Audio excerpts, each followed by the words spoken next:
पल दूर न रहत रही, साथ न छूटी कहत रही।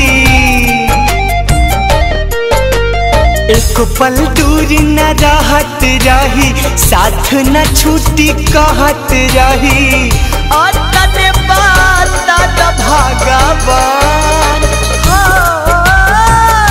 कहाँ चली गई हमर जान।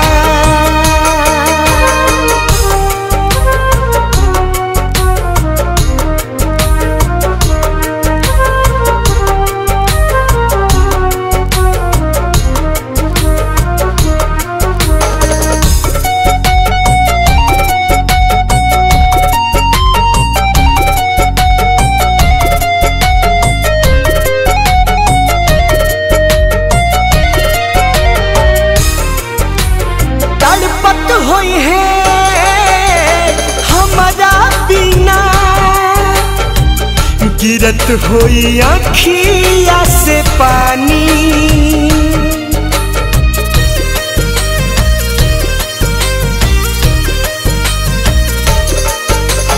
जाने कवना हाल में होई है। यह सोची बढ़े परेशानी,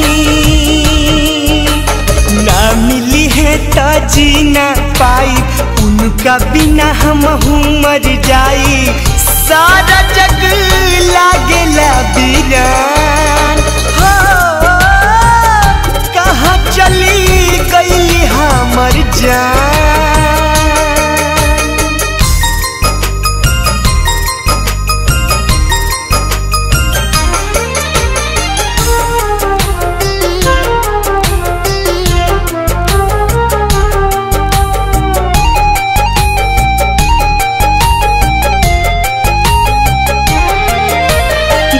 बन खोजनी ताल तलैया, कतही नयली नजरिया।